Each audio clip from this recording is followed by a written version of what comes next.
Le vortex, vous connaissez? Sans doute pas, parce que c'est un indicateur un peu exotique, et pourtant c'est pas mal du tout, surtout à la baisse. Salut, c'est Trado, content de vous retrouver pour la mise à jour de l'analyse technique du CAC 40. On peut constater qu'au moins à court terme, la fin du monde n'a pas eu lieu. Tout le monde retenait son souffle dans l'attente de la décision qui serait prise par l'État israélien en réaction à l'attaque iranienne. Et pour l'instant, tout va bien, si je puis me permettre. On ne sait absolument pas ce qui va se passer dans un avenir proche et encore moins de moyen terme, mais la réaction immédiate n'a pas eu lieu.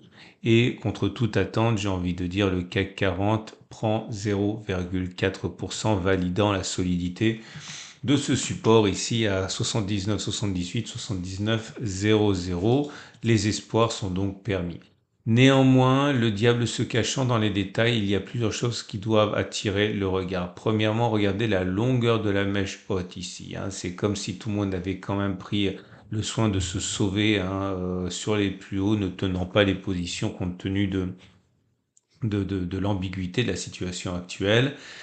On a une mèche haute qui montre donc les départs, hein, ou plutôt la débandade des haussiers. Si on regarde les bougies Aiki-Nashi d'ailleurs, hein, on peut pas du tout parler de bougies haussières, hein, malgré la hausse du jour, puisque on en est toujours pour l'instant à une succession de bougies qui peuvent être rouges, vertes, mais en tout cas la longueur des mèches hautes et basses, le petit corps montre surtout de l'indécision.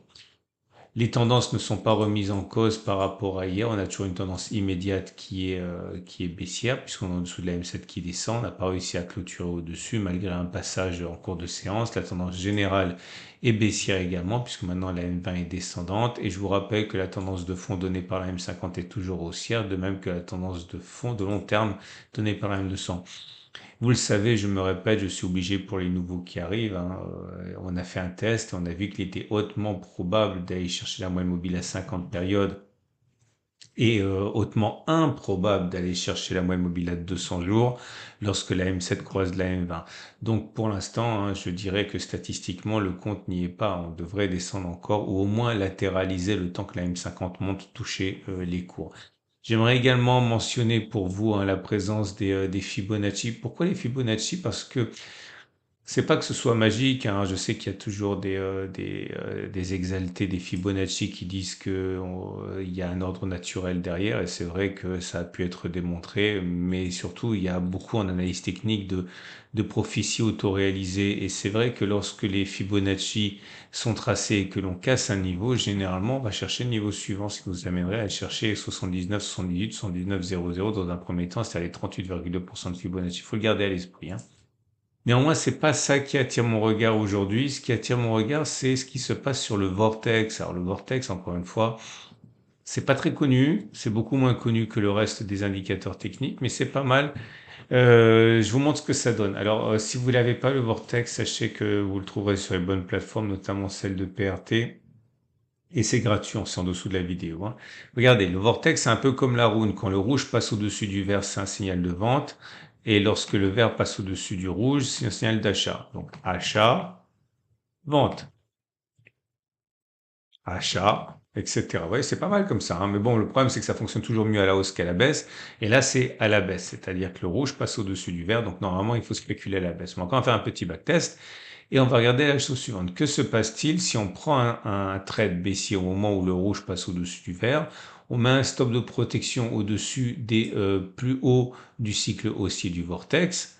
Et on regarde si on arrive à faire une clôture plus bas, voire la distance au stop de protection, mais vers le bas. Ok? Alors, je vais vous montrer tout de suite un exemple qui a bien fonctionné. C'est plus facile pour débuter. Ben voilà, là, vous en avez plusieurs. Ah oui, alors pour éviter les faux signaux, parce que c'est assez réactif quand même le vortex, ou plutôt il y a beaucoup de faux signaux en période de latéralisation. J'ai regardé que les signaux qui étaient pris alors que l'on avait passé au moins une séance en cycle haussier, c'est-à-dire pas les fans de corps comme ça, comme ici, vous voyez. Donc voilà, on va regarder ce que ça a donné. Là, vous avez un premier signal qui a été donné. Alors, je ne sais pas pourquoi j'en ai parlé, parce que justement, ça va contre ce que je viens de dire. Bon, je vais vous le montrer, mais je vais pas en tenir compte. Ok? Je vais prendre celui-là plutôt d'abord, parce qu'il est plus facile. Donc là, vous avez un signal baissier qui a été donné sur cette bougie, là, ici. Ok? Et vous avez donc un stop de protection qui est mis en clôture au-dessus du précédent plus haut, le plus haut du cycle haussier du vortex. C'est là.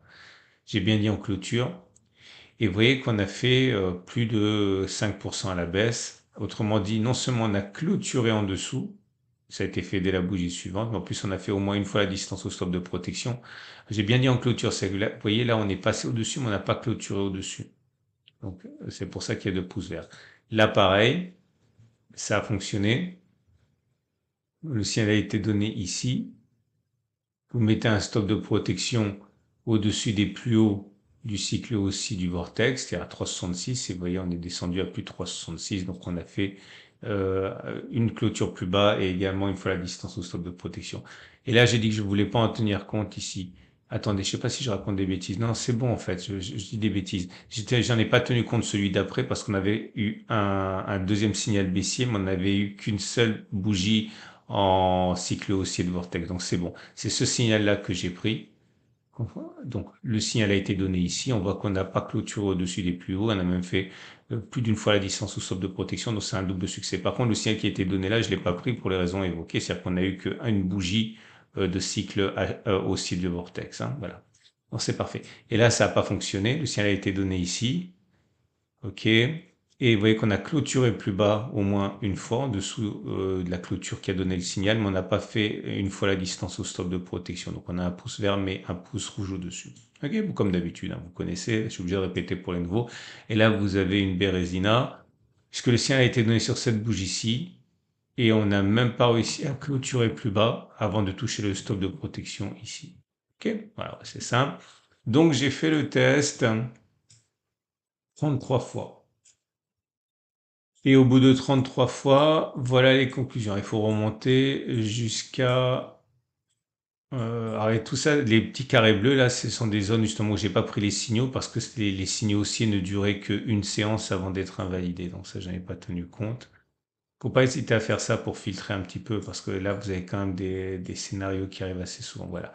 Donc j'ai fait la chose en remontant jusqu'en 2019, donc 5 ans en arrière. Et voilà les conclusions. Peut-on envisager suite au signal qui a été donné aujourd'hui? Ah bah ça me fait penser que j'ai oublié un signal ici. Décidément, j'avais pas les yeux en face des trous aujourd'hui. Bon, ça aurait été un pouce vert et un pouce rouge. Bon, c'est pas grave, on peut rajouter plus tard. De toute façon, on est à plus que 30. Et peut-on envisager que l'on clôture plus bas que on a clôturé aujourd'hui, c'est-à-dire plus bas que 8046? Avant d'être clôturé au-dessus de 8259, la réponse est oui. Ça a fonctionné comme ça 24 fois, ça a échoué 9 fois, autrement dit 73% des cas, pour ne pas dire 3 fois sur 4. Donc attention, on devrait clôturer plus bas. Peut-on envisager de faire une clôture, enfin d'aller au moins une fois à la distance au stop de protection de 58 vers le bas? Eh bien une fois de plus, la réponse c'est pas évident, hein.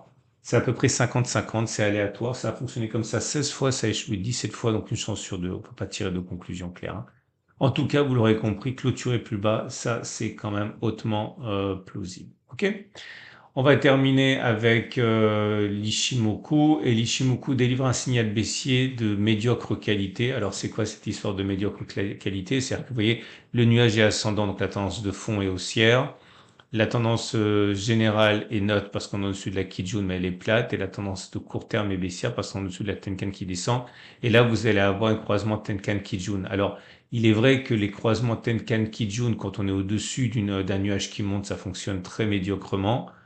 Ça fonctionne beaucoup mieux lorsque la Tenkan croise la Kijun et qu'on est en dessous du nuage, comme ici par exemple. Vous voyez. Mais enfin bon, c'est pas un signal haussier pour autant. Donc c'est pour ça que je dis que c'est un signal baissier plutôt médiocre. Mais je répète, c'est pas un signal haussier pour autant, hein. C'est plutôt un signal baissier, même s'il a une fiabilité très relative, hein.